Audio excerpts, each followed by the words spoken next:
Arriving at Rhamsted. So what is this Rhamsted like exactly? Nightingale's voice sounded from ahead of them, bubbling with new energy after a night's rest. Despite how little experience they all had with Midaran wilderness, they'd made it most of the way to Rhamsted without incident. Despite her condition, Nightingale almost always stayed out in front, even when that meant having to take course corrections from Remi. Remi didn't mind. She walked with her wings out, spread just far enough to catch the breeze constantly blowing off the ocean. It was a nice reminder of the time she'd spent learning to fly, just after arriving on Middara. Remi opened her mouth to answer, but Rook spoke before she could. One of the smallest cities in the kingdom, according to the maps. Think of a fish market, then picture it a little bigger. That's Rhamsted. Remi choked back a laugh, quite unsuccessfully. Her friends all turned, staring at her.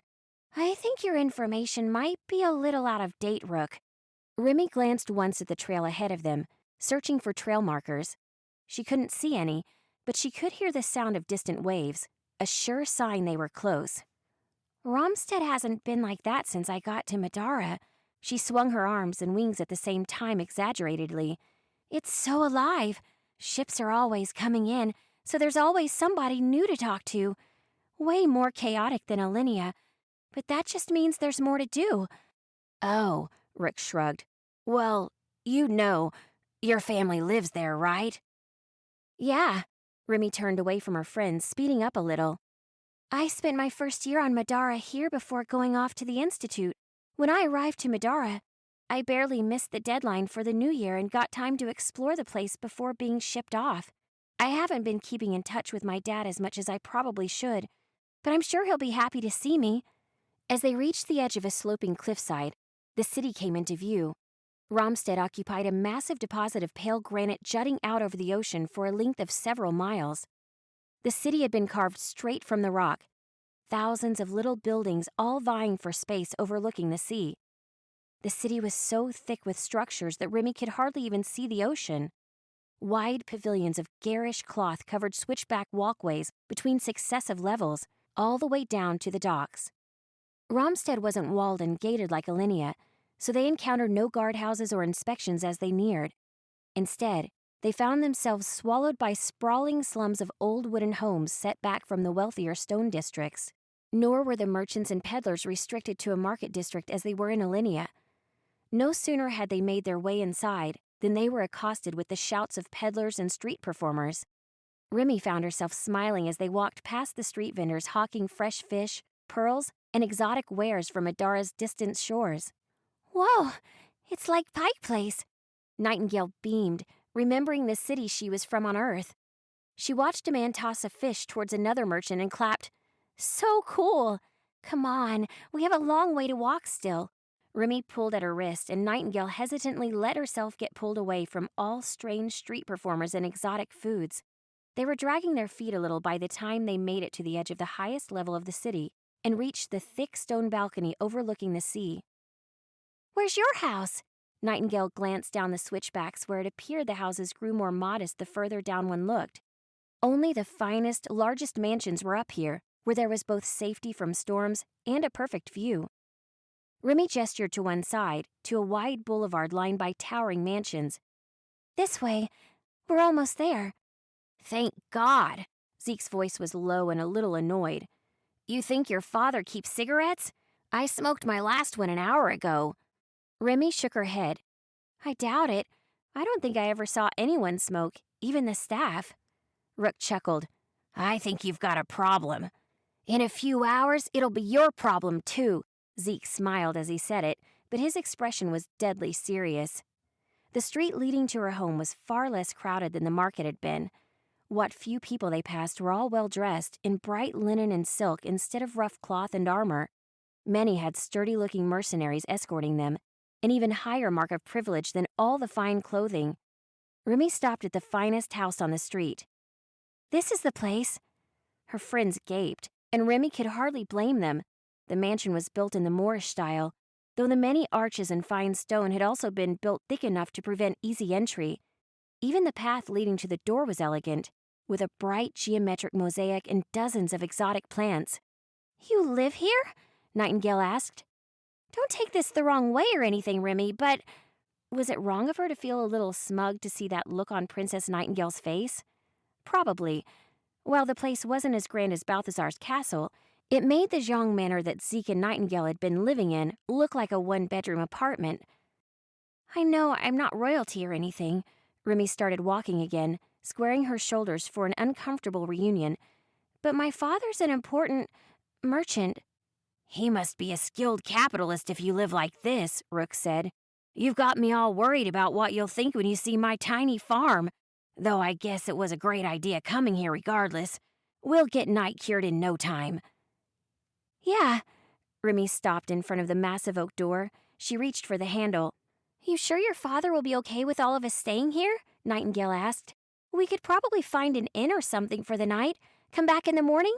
Nah, it'll be fine. What are friends for, right? She knocked several times and the hollow sound reverberated through the house beyond.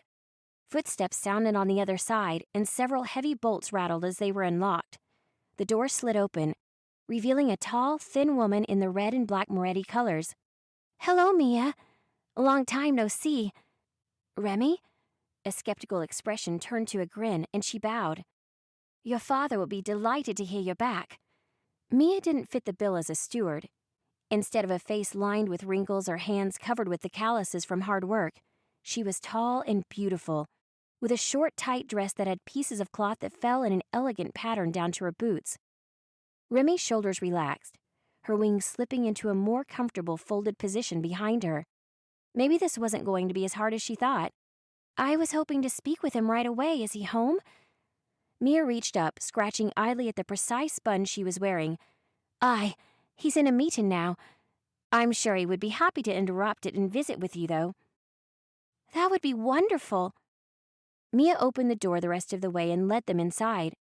Where the outside only hinted at extravagance, the interior had been furnished without restraint. A wide courtyard of pools and fountains was in the center of the house, each glittering with semi-precious stones. Fine artistic pieces were displayed along the halls in plinths of exotic wood. They walked the length of the house until Mia stopped beside a door almost as thick as the front. Just give me 1 minute. I'm sure your father will drop whatever he's doing to meet with you, and your... Her eyes flicked briefly to Nightingale, then back. Friends. She vanished inside the door, snapping it shut behind her.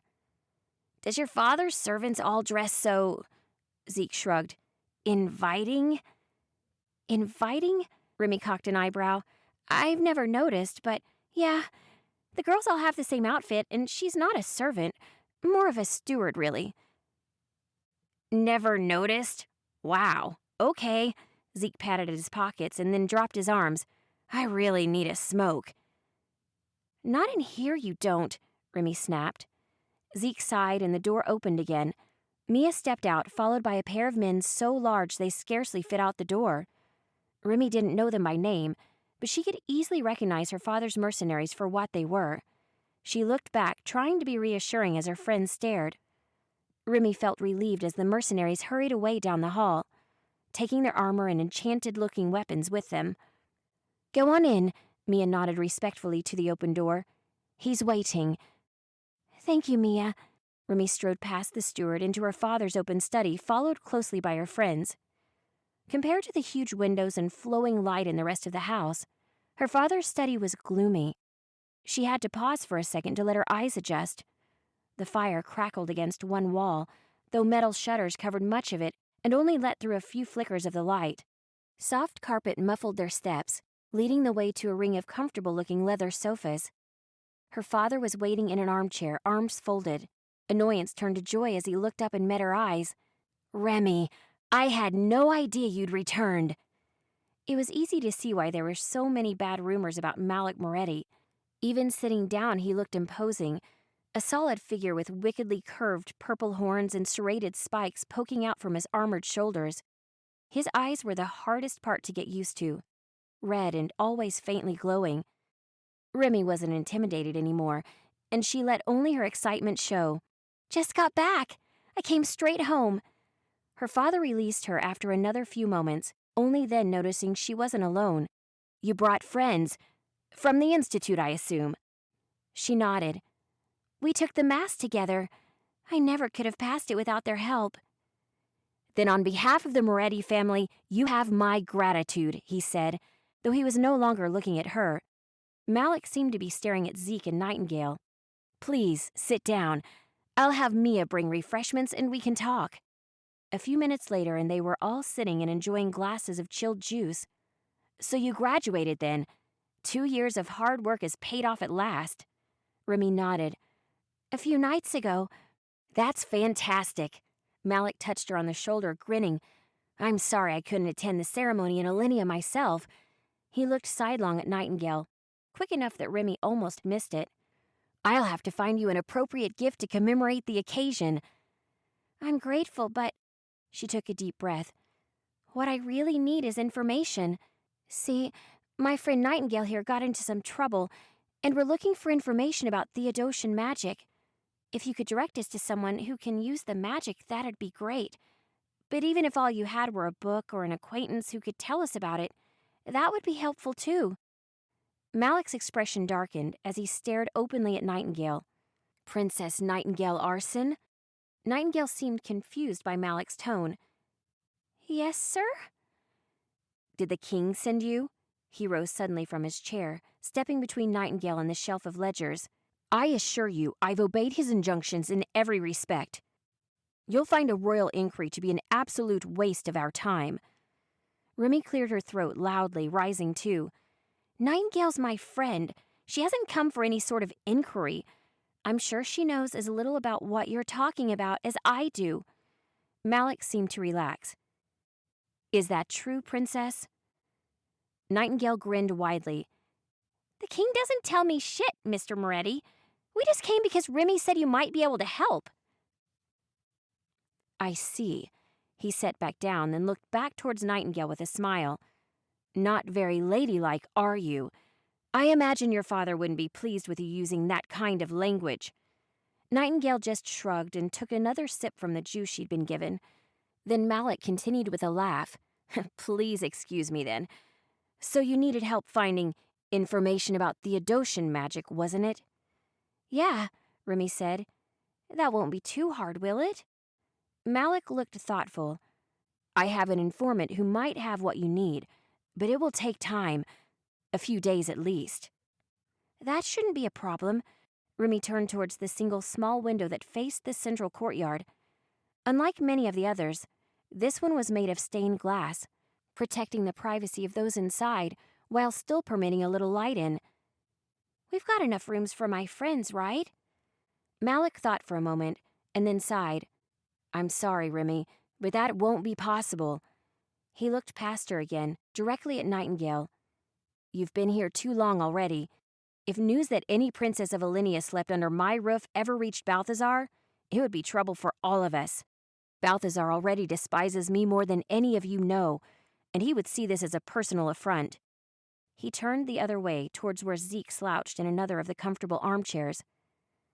You're Zeke Jong, right? I'm sure your cousin would be happy to accommodate you while you're in the city. Grace? Zeke said with a start. We'll see. In either case, thanks for your time. They rose, leaving half-eaten snacks where they'd been sitting. Remi glared back at her father in frustration. At least send us a letter or whatever when you figure out something about Theodosian. Of course. Malik hugged his daughter and talked to her in private briefly before seeing the group off. Finding an inn.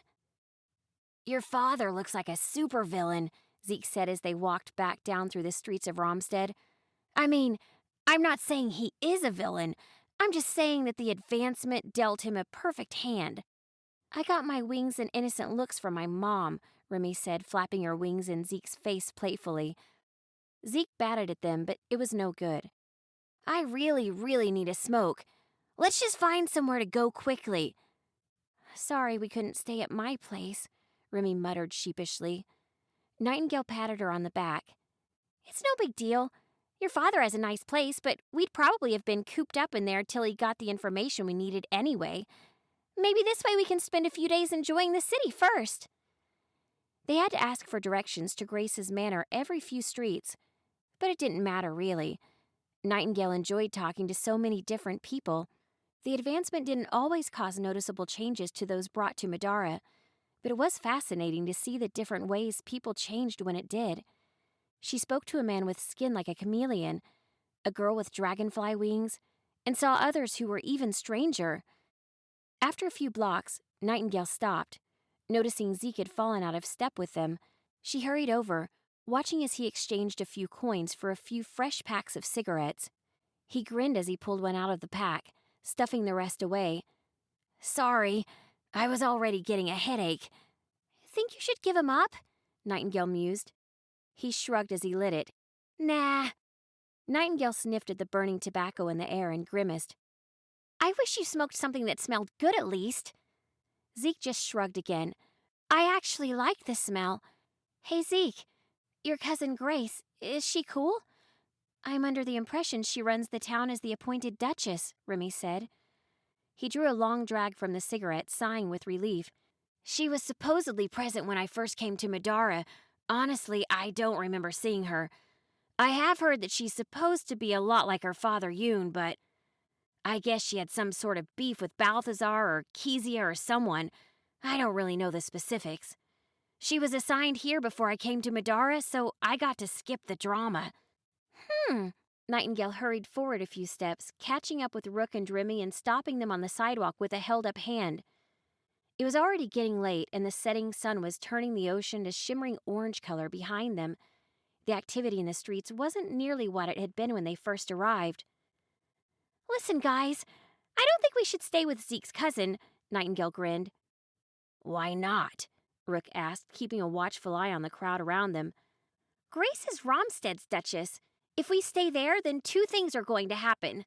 First, it makes this visit official. My brother will find out we're here faster than he would have already. Second, if she's like any other politician, she'll want to use our visit somehow." Zeke nodded. "Probably. What else can we do, though?" "An inn." Nightingale didn't have far to look, since seeing the sign had been what inspired the thought in the first place. She pointed across the street to a large wooden sign. It said Padrick's Dungeon Arms and included the image of a crude metal gun. "How about instead of making ourselves a royal visit, we act like regular people and use an inn?" Rook squinted at the sign. "Beds, tats, grog, and guns? At least we won't have to go very far if we need anything." "I'm in," Zeke said. "Sounds like they're having fun in there." Remi leaned in and Nightingale paused to listen. Sure enough, she could hear many voices raised in an off-color song. The interior was everything Nightingale had hoped for and more. Almost every table was packed with happy, tipsy people. Smoke filled the air in multicolored clouds, some of which buzzed with their own faint magical auras. Cards and gambling filled most of the room, while another, slightly cleaner corner of the room was busy with a tattoo artist hard at work on a reclining guest. On one end of the room, there was a sturdy wooden counter with weapons of various kinds hanging just behind it. A barmaid with dark skin made her way through the crowd with a tray of drinks, dodging between patrons and poise as she deposited their orders. A muscular man reclined on a crate by the counter, tinkering with a fine flintlock pistol. He also wore intricate glasses and one of the fullest russet beards Nightingale had ever seen. "Hey!" Nightingale blurted, causing the man to jerk so violently that he nearly fell off the side of his crate. "What the hell?" the man shouted. Realizing she must have startled him, Nightingale lowered her voice. We're looking for the proprietor. Is Padrick here?" He nodded. "That's me." He paused with an incredulous look. Then after a few moments he continued. "You here for board or booze?" "Both. 2 rooms and enough drinks to help us relax after a long journey." "Sure thing. I think we've got a few vacancies left." It was hard to be sure, but was that suspicion on his face? Maybe Padrick just wasn't very friendly. "It's 2 gold pieces a night. Take it or leave it." Padrick huffed. His voice was deep and had a gravel texture to it. Nightingale had no idea if that was a lot of gold for a room, but Padrick made it sound like she was getting screwed. She was about to bring it up when Remi popped in next to her. "I'll get it." Remi leaned over and dropped a small handful of coins into Padrick's hand. Nightingale gave her a look. "Where did that come from?" "Daddy gave me some spending cash before we left," Remi said, smiling. Nightingale wasn't sure why Malik got a bad rap. He was pretty all right if he was paying for her booze. She searched for an open space for them all, but could only find a few seats at the bar. If we're going to be proper adventurers, we should at least have a few drinks. I'll pass. Zeke took one of the keys from Remi, shouldering his pack towards the stairs. I've had enough adventuring for one day. Thanks. Give Rook mine. He probably won't even notice. Thanks, Rook said, exasperated. Let's get the only guy that seems to be paying attention to our surroundings drunk. Although, it might be nice to take the edge off. Nightingale glared at Zeke's retreating back, but didn't try to argue. Instead, she turned to the others. You guys want to have a drinking contest? Halfway through Nightingale's first ale, and she was asleep, Remi watched with more than a little amusement. She's a real lightweight, huh? Remi perched beside Rook on one of the rickety bar stools. After an hour or so, the tavern began to empty, its patrons heading up to their beds or out to later venues. It's not just her, Rook said. There was more than a little slur to his words. Exhaustion doesn't mix with alcohol. He glanced once around the inn, at mostly empty tables. I think I'm done. He rose, swaying for a moment. I think I'll take Night up, too. You think you'll be all right down here? Yeah. Remi pulled her latest mug closer to her, glaring defiantly at its contents. I think I'll have one more and go to bed. All right. Rook gently shook Nightingale awake, and the two made their way upstairs in a stupor. Time passed. Remi wasn't really sure how much, though. She exchanged her empty mug for a full one and watched the bar empty in the mirror behind the counter. Eventually, the hearth had burned down, and all the other tables were empty. She sat alone at the bar with a mug she hadn't touched in at least an hour. You look troubled. It was the inn's proprietor, Patrick, with a mug of his own. He took the seat beside her unceremoniously, taking a long sip as he did. You could say that. Remi had run out of restraint 2 or 3 drinks back. I didn't think I'd be sleeping in an inn tonight. Why is that? Patrick asked as he took another swig. My dad. I know he's not the nicest person on Middara, but he's always been good to me. It's the first time I've seen him in 2 years, and he won't even give my friends a place to stay. Patrick nodded with the knowing confidence of a bartender. It probably has something to do with your friend. I never heard of a Moretti anywhere near an arson, unless they were locked in irons, of course. Remi looked up, but the man's colored glasses were starting to blur into the wall behind him. You know me?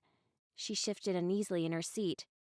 Malik might not officially own Rhamsted, but he owns Rhamsted. He raised a glass towards the nearby window with his mug, then took another long sip. You sure it's cool to spend time with the princess? I doubt your parents are any happier than hers about the whole thing. Nah, it's cool. Remi got to her feet, tossing her pack onto her shoulders. She had to try 3 times before she got it. We graduated together. Institute. Balthazar was at the graduation even. Remi set her mug down, not even noticing that she'd sloshed a portion of it onto the floor. I think I should sleep. Long day tomorrow. Patrick didn't move from the stool. Go slow, don't puke, or I'll make you clean it up. Yeah. Remi threw a hand as if she was knocking his words out of the air. I'll be fine. Plus, you couldn't make me clean it up. My dad owns the city, remember? I'd send his goons after you. She gave him a toothy grin and a lazy wink. Then she lifted her finger up in the shape of a gun. Pew, pew! She slurred and added a fake recoil to her fingers. Remi stumbled away, making her way upstairs. Patrick watched her leave, frowning at her comment. A commotion downstairs. Despite last night's act, Rook was neither drunk nor particularly tired. The advancement had granted him an incredible fortitude. So when he heard the sound of breaking glass and shouting through the floor, he was up and awake almost instantly. He hefted his weapon, then kicked Zeke's cot with one foot. Zeke woke on the 3rd kick and spasmed, shoving violently at the empty air. He looked as though he were about to shout at Rook for waking him, until he heard the screaming. Rook couldn't make out the words, though the hostility was plain enough. They snuck out into the hall, Rook moving far quieter than anyone his size should be able to.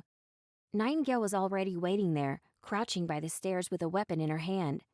Once they were out and onto the landing, voices from downstairs carried clearly, "Damn it, Patrick! I thought you cared about this city. About me." Rook didn't recognize her voice, though her fury was impossible to miss. Nightingale feigned a tactical SWAT hand movement that made no sense to Rook and then crawled closer to the stairs. Rook simply nodded and followed her with Zeke behind him. Together they snuck closer, Nightingale at the lead as they tried to get a better view. "I do, Aisling," Patrick said, sounding more than a little defensive. "Why do you think I've been helping you all this time? You never would have learned where that damn artifact was if I hadn't." "Then why are you bailing on me?" the girl responded. Something heavy smashed with the sound of splintering wood. "You think I'm safer doing this on my own?" By then, Rook had made it far enough down the stairs that he could glance over the banister at the speakers. Patrick had his back to the bar, surrounded by debris. Broken bottles, a shattered chair, and an ocean of playing cards made the floor by his boots almost disappear. The woman facing Patrick was nearly as tall as Patrick himself, with long red pigtails and clothes all of tight white fabric. She had a bandage over one eye, and the other was wild with frenzied emotion. "Aisling, listen."